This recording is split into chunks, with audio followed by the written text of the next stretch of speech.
Now, I'm not sure if you've picked up on this, but I'm somewhat of a fan of Godzilla and other tokusatsu properties, and I like collecting stuff. But when I live here, how can I get all the cool stuff coming out over here? Through Buyee.jp, the sponsor of today's video. Look at this, I can make purchases directly from the Japanese Godzilla store easily. Japanese auction sites, not a problem. Amazon Japan and other shops, all within my grasp, thanks to Buyee.jp. Buyee will handle all language translations and currency exchanges. They make the purchase for you, and then your item goes to their private warehouse. From there, you can hold it for 30 days free and add more items, which can then be consolidated into one easy shipment sent from their warehouse to your door. Sign up using the link in my description. It helps the channel, and you get 2,000 yen of free spending money when you sign up for a new account. Today is the day to make your Buyee account and get some of these cool releases that keep dropping. Click the link in the description today. Playtime! Yay! Since the dawn of time, whenever fans were introduced to multiple fictional characters in sci-fi and fantasy, the same questions have burned in their hearts. Who would win if they fought? And over the years, that question has been answered in official capacities. Superman versus Spider-Man, Freddy versus Jason, and of course the classic giant monster rival, King Kong versus Godzilla, who first butt heads in 1962. And let's not forget Alien vs. Predator. The battle that first took place in Dark Horse Comics in 1989 was hinted at in Predator 2 the next year, and then finally hit the big screen in 2004. In 2021, Godzilla and Kong went at it again, but yawn, been there, done that, let's mash more stuff together. What if we mashed up Godzilla, Kong, Alien, and Predator? Introducing Predakong and Xenozilla. What happens when you combine King Kong with a Predator and Godzilla with a Xenomorph? Yeah, while Playmates is doing this, the real creative minds are unofficially whipping up masterpieces like this. Predakong and Xenozilla are more Mexican bootleg toys. I've covered some on this channel before. After that video, a fan from Mexico named Lisandro Alexis reached out to me to tell me about these figures and gave me a ton of info on Mexican bootlegs in general. These guys were sculpted by Marcos Lascano, who operates Hizo Li Art, which I will link in the description for this video. These figures were shipped to me directly from Hizo Li Art to feature in this video, and Marcos also personally painted these for me, so big thanks for hooking me up. In countries with limited resources, such as Mexico, bootlegs are an affordable alternative to high-end collectible toys that simply don't make it over there. Fans of this channel are probably already familiar with Mexican bootleg Godzillas or dinosaurs made via blown plastic techniques. But many Mexican artists are also interested in bizarre crossovers you just don't see anywhere else, like these many variations of Homer Simpson. And now, these artists are in somewhat of a golden age, able to create impressive molds from scratch, offering people with limited resources and low incomes an option to have a really creative and impressive toy as part of their childhood. And wow, the quality of these is becoming way better than it needs to be. Let's just take a closer look at Predakong. As I said, these were personally painted by Marcos and not necessarily how they would appear on market. Typically, it might look more like this.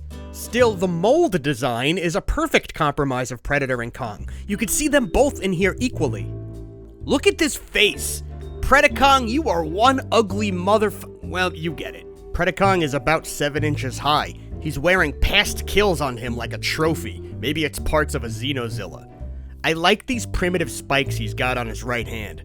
With the movie Prey fresh on our minds, it fits the aesthetic of a more primal predator, but it also fits the lore of a cunning warrior Kong. Here's a view of the back, including that ass.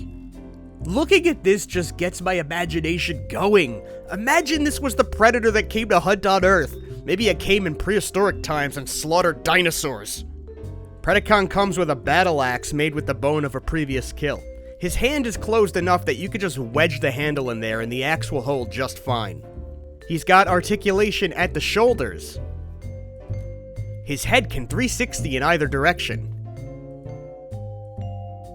He can 360 at the midsection. Why didn't someone tell me my ass was so big? His legs can articulate, but not to the point where you could do a dynamic kick or run or anything. You can make him awkwardly sit, though. Looks like me after Taco Tuesday. Here's a real added bonus. His wrists can 360. This is useful when you want to pose him with the axe. Moving over to Xenozilla now. I cannot believe how good this figure is. Again, a perfect 50-50 mix of Godzilla and a Xenomorph. And while this has less color variation than Kong, I love the blacks and blues on this figure. Imagine this thing bursting out of another kaiju's chest, goodness gracious me. This Xenozilla is about 7 inches tall, and of course with the tail he's longer than Kong. I clock him at about 12 inches head to tip of tail. He's got the Godzilla dorsal plates, of course, with a real wicked design. Yeah, I said wicked. He's got these appendages on both sides that can turn 360 degrees. His arms can move as well, which you'd see if my dumbass hand wasn't blocking it here. And he's got articulation at the waist. His head can also turn all the way around. And he's got articulation right at the beginning of his tail. What I love about this figure is it can stand well with the tail off the ground. I really value that in Godzilla figures, when you don't need to rest the tail to achieve balance. Speaking of the tail, check out the end of it here. Imagine him impaling Predakong with this. His legs can articulate as well in a bit more of a meaningful way than Kong, so he can do a high kick or get some running poses going.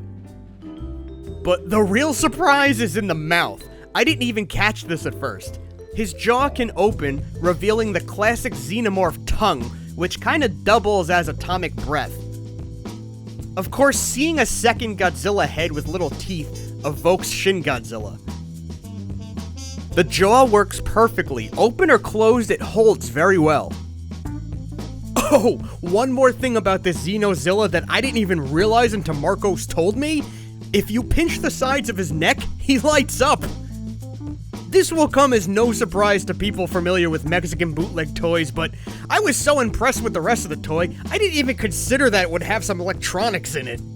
Look at him. His head and the top half of his body are lighting up like a Disney World parade at night. Look out, Kong. Xenozilla's gone into razzle-dazzle mode. I will confess that I have a bit of a hard time finding that sweet spot on the neck to press. But once I find it, I could circle through the various modes and light patterns, no problem. I'm told they tried this effect on Predakong as well, but it didn't work out for the first run, but may happen in the future. This figure is just so remarkable. Here are some size comparisons just for fun. I just grabbed whoever was around like an Imperial King Kong and a Final Wars Godzilla soft vinyl. And here's Fozzie Bear, if it's helpful. Oh, just imagine these two going at it. It actually feels nice and evenly matched, but you can approach this story from any directions, and I say do it. Let your imagination run wild. Is it one Predakong against a horde of Xenozillas? Is it a one-on-one match? Whoever wins, we most certainly lose because these guys are giants! I love these toys for inspiring my imagination the way that they do because in the end, that is the sign of a well-made toy, isn't it? These figures are currently in market in Mexico, and like other Mexican bootleg toys, they'll occasionally pop up on eBay. If you're gonna hunt for one there, I strongly encourage you to purchase from Mexican buyers because the entire point of these is to be inexpensive. There's no reason to pay a 500% markup from an American scalper, which I'm absolutely sure I'm gonna see in the near future. But more important, the point of this video is to support the work of Hizo Li Art and other Mexican artists like him, so we can see more inspiring works like this. Again, links are in the description. Please check out the work that's on display, and you'll see some other versions of these figures in various stages of production, as well as just some other cool ideas that are coming. Massive shout out and love to the creative minds in Mexico, and to my Mexican viewers as well. Adios, mis amigos!